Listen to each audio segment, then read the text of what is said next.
నర్సీపట్నం రేవు పోలవరం రహదారి పనులకు దార్లపూడి గ్రామం వద్ద హోంమంత్రి వంగలపూడి అనిత శంకుస్థాపన చేశారు. ఈ సందర్భంగా హోంమంత్రి అనిత మీడియాతో మాట్లాడుతూ నర్సీపట్నం రేవు పోలవరం రహదారి పనులకు 24 కోట్లతో శంకుస్థాపన చేశామని, ఈ రోడ్డు వలన ప్రజలు 5 సంవత్సరాలు ఇబ్బందులు పడ్డారని, ఎన్నో రోడ్డు ప్రమాదాలు జరిగాయని తెలిపారు. ఇదే రోడ్డు మీద నేను గతంలో పాదయాత్ర కూడా చేశాను.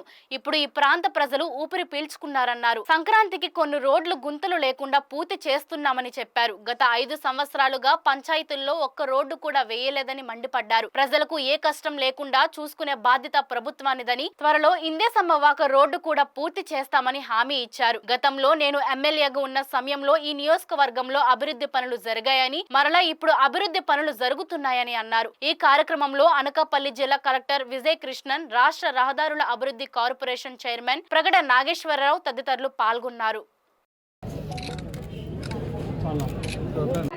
మేము కూడా ప్రతిపక్షంలో ఉండేటప్పుడు ప్రత్యేకంగా దీని మీద 2-3 సార్లు పాదయాత్ర కూడా చేసాం, ధర్నాలు చేసాం.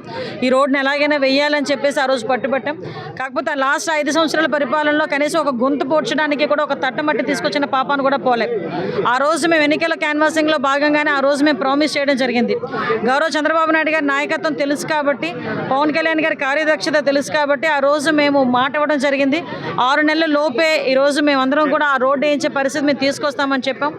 ఈ ఎన్డీబీ రోడ్స్లోకి సంబంధించి ఈరోజు మళ్ళీ తిరిగి గౌరవ చంద్రబాబు నాయుడు గారి ఆదేశాల మేరకు, రోడ్లు భవనాల శాఖ మంత్రి బీసీ జనార్దన్ రెడ్డి గారి ఆదేశాల మేరకు ఈరోజు ఈ రోడ్డుని కూడా వేయడానికి ఈరోజు సిద్ధపడడం అనేది చాలా ఆనందంగా ఉంది.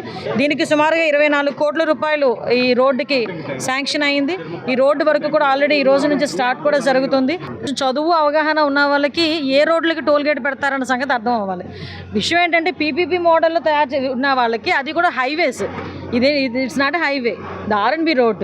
హైవేస్లోని కానీ పెద్ద పెద్ద రోడ్స్కి ఏదైతే ఉన్నాయో అది పీపీపీ మోడల్లోనే ఒకవేళ ఇన్ కేసు మనం కన్స్ట్రక్ట్ చేయగలిగితే దానికి గురించి మాట్లాడారు తప్పించి ఇలా రోడ్డు కనెక్టివిటీ అంటే village to village, mandal to mandal, constituency కనెక్టివిటీకి ఎవరు పెట్టడండి. అంటే నేనేమంటానంటే అలా అర్థం చేసుకునే వాళ్ళకి చెప్తున్నా. వాళ్ళు కట్టలేదు కదండి, రోడ్డుకి చాలా ఇబ్బందికరమైన పరిస్థితులు ఉన్నాయి. ఇందేశమ్మ వాక దగ్గర రోడ్డు గురించి కూడా ఆల్రెడీ ప్రపోజల్ మొన్నే మన కలెక్టర్ గారు కూడా వచ్చి చూశారు. దానికి కూడా రోడ్డు ప్రపోజల్ మేము పెడుతున్నామండి. ఇప్పుడు దీంట్లోని 24 కోట్లు ఎంతవరకు రిస్టోర్ చేయగలిగితే అంతవరకు రిస్టోర్ చేస్తాం. ఇంకా ఎక్స్ట్రా అమౌంట్ ఏదైనా అవుతుంది అనుకుంటే కనుక పెట్టిస్తాం, ఇబ్బంది ఏం లేదు. మ్యాచింగ్ గ్రాంట్ ఇది దశాబ్ద కాలం కలగదండి. ఆ రోడ్డుకి ఇప్పుడే ఇందులోనే ఎక్స్టెన్షన్ పెడితే బాగుంటుంది. డెఫినెట్గా వేస్తామండి. ఎందుకంటే మీరు అబ్జర్వ్ చేశారు, ఇంతకు ముందు పాయకరావుపేట నియోజకవర్గంలో నేను ఎమ్మెల్యేగా ఉండేటప్పుడు ఏ వర్కులు జరిగినాయో అక్కడతో స్టాప్ అయిపోయింది. మళ్ళీ లాస్ట్ 5 సంవత్సరాలు ఏమీ జరగలేదు. మళ్ళీ ఈరోజు పాయకరావుపేట ప్రజలందరూ అత్యధిక మెజార్టీతో నన్ను ఎమ్మెల్యేకి గెలిపించారు, మినిస్టర్ని కూడా చేశారు. ఈరోజు ఇంకా బాధ్యత నాకు ఇంకా పెరిగింది. ఈరోజు నియోజకవర్గం మీద బాధ్యత ఇంకా పెరిగింది. ఆ బాధ్యత మేర మ్యాక్సిమం అన్ని పనులు పూర్తి చేస్తాం.